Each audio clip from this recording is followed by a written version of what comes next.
Budi. Ese día seremos dichosos. En ese delicioso mañana, las vibraciones de Budi nos saturarán totalmente. Y sabremos vivir de verdad en estado conscientivo perfecto.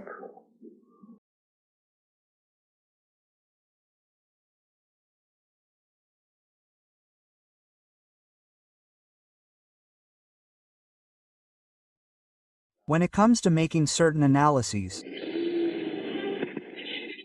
regarding man, it is true that, in the name of truth,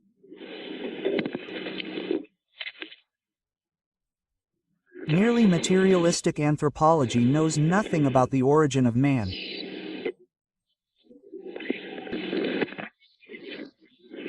In past lectures, we have already made some cursory analyses, and now we are going to delve a little deeper into this issue. Let us think for a moment about the Mesoamerican times of our world.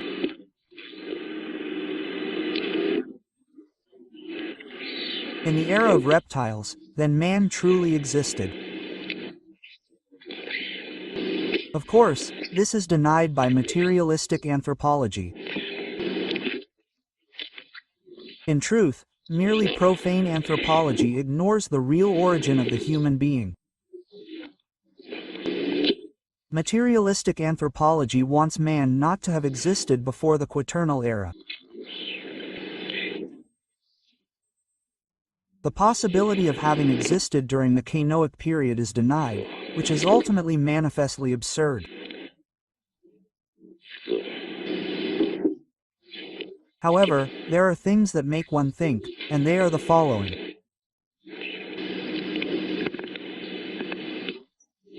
Why were certain species such as the Plesiosaurus and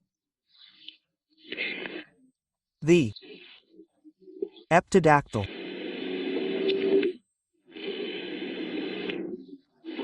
able to survive for so long and finally die, creating nothing more than their remains in some museums today?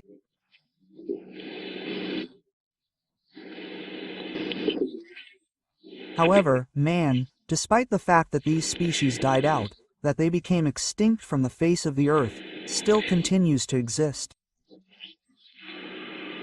Why did he exist? Why did the species of the Mesocene period of the Mesozoic era become extinct?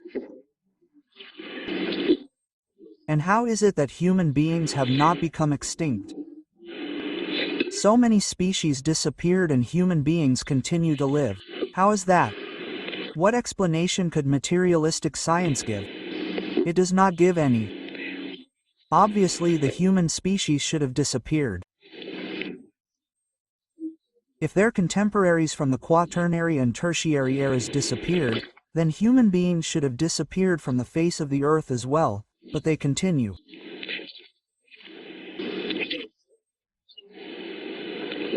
This allows us to infer the existence of human beings long before the Quaternary era and even longer before the Reptile era or the Carboniferous age.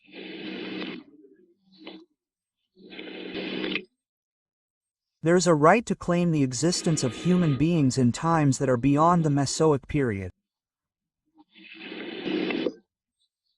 Such a right is conferred upon us precisely by the concrete fact, I repeat, that all the species of the Tertiary and Quaternary periods have disappeared and that, nevertheless, their contemporary, man, continues to exist. And the other species disappeared by induction. We must say that since the intellectual animal called man has not disappeared, he must have existed beyond the Mesozoic and Carboniferous periods.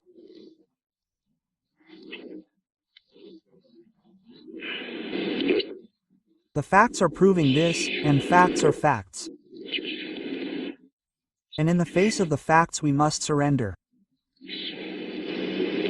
One thing is terribly certain. The Bible tells us, for example, of flying serpents. And Job quotes the Leviathan the Zor. He emphatically states that the tempting serpent of Eden was a flying camel.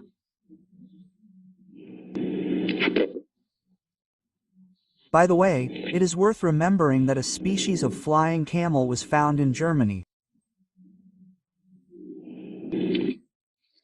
I am referring to fossil remains that could be perfectly organized by anthropologists. It is 78 feet long. It is gigantic, with a long neck, very long, similar to that of a camel. However, it is equipped with membranous wings. And when the body of that one of those skeletal remains is observed, it can be seen that it is in fact a flying serpent similar to a camel in terms of its long neck. Could it possibly be the Leviathan? What would anthropologists say about that? Obviously, this Soro or, better said, Mosasaur,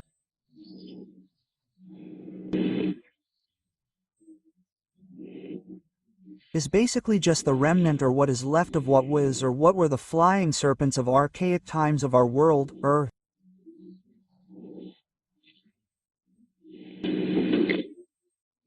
Delving into all this, we find other very interesting aspects within the field of anthropology.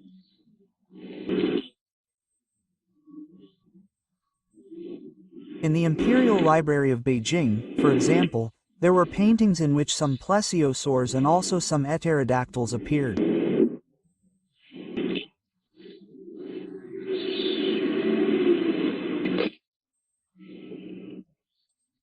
How is it possible that the ancients, who knew nothing about paleontography or paleontology, knew about species that were already extinct from the same era of reptiles?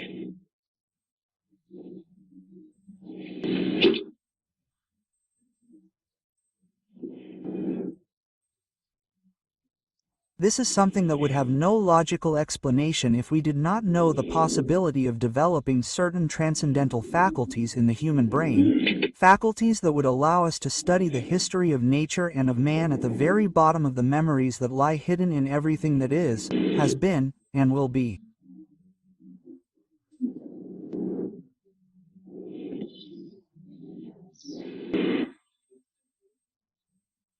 In truth, my esteemed friends, we have to know that this, the modern man, is in no way the real man. The only thing we could agree on with merely profane anthropologists is in the question of the intellectual animal. That this one really comes from the Quaternary epoch or the end of the Tertiary epoch is something that I would in no way deny. But before anything else, it is necessary to make a complete distinction between man and the intellectual animal. The real man existed beyond the Carboniferous epoch and the merely Mesoic age. This real man lived in the age of the reptiles. Unfortunately, some authentic human beings degenerated terribly at the end of the Tertiary epoch during the Miocene.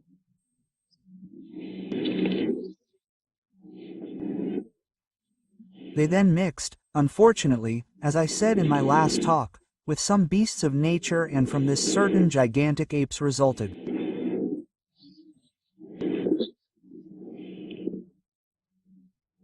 I am repeating something I already said, that they had blue or red faces, that they walked on hands and feet, or that they acted like bipeds, and that they had the ability to speak.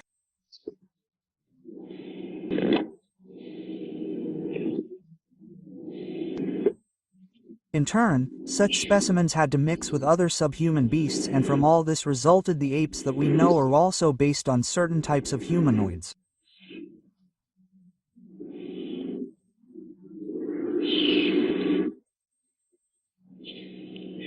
These humanoids continued to reproduce incessantly during the Quaternary era and later in this era in which we find ourselves.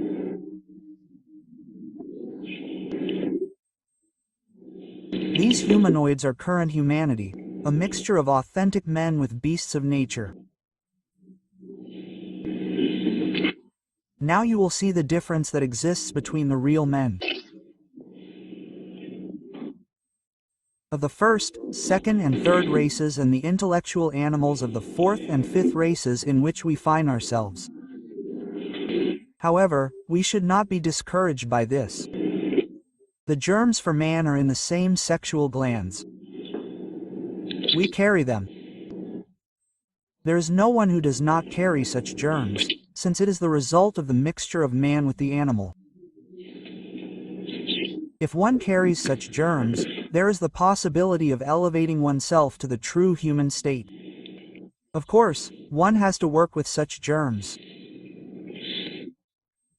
One has to truly know the mysteries of sex in order to create the authentic man within oneself.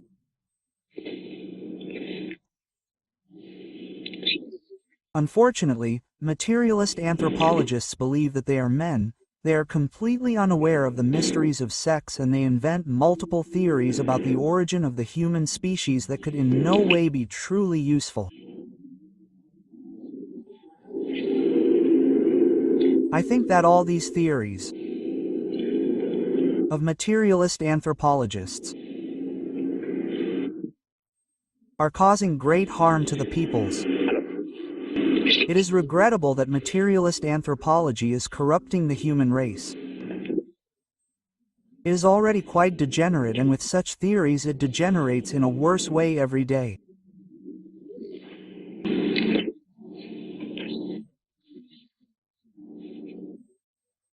As Gnostic anthropologists, we must judge materialistic anthropology very severely. Those who say they only believe in what they see and yet are believing in what they have never seen, in such absurd utopias as those that we are children of the mouse or that our ancestor, the mandrill, is, an elegant gentleman.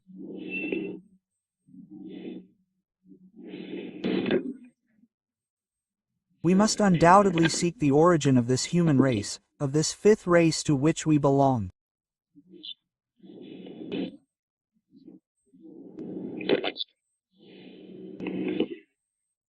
We owe its cradle to Kashmir, to the central plateau of Tibet, to the Eximio, etc. I do not mean to say that the entire cradle of the current race had its origin absolutely in those regions that I have mentioned, but in the name of truth I must say that these regions of the earth constitute a very important cradle of the human species, one of the several cradles.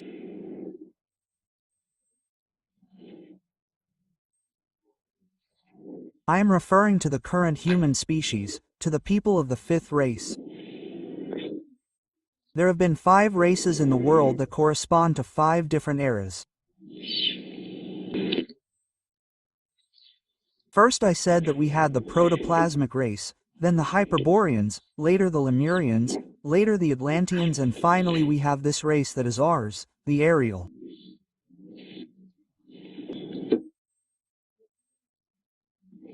Through these talks we will develop the history of each race, in a brief way, plus a complete description of the settings in which it has developed.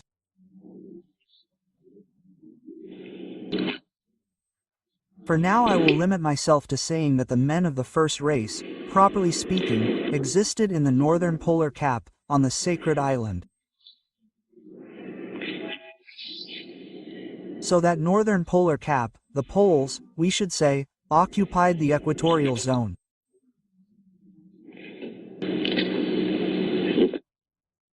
Unquestionably, the way of life of those of that race was very different from the current one. Materialist anthropology knows nothing about that. Furthermore, these statements would in no way agree with the famous Pangaea. And therefore, by making such statements, the only thing we expose ourselves to is the mockery of profane anthropologists. They are truly completely unaware of celestial mechanics. They do not know that the process of the revolution of the Earth's axes exists. They think that the Earth has always had the same position with respect to the Sun, and it is obvious that for this reason they invented their Pangaea, because it is more convenient for them to study astronomy.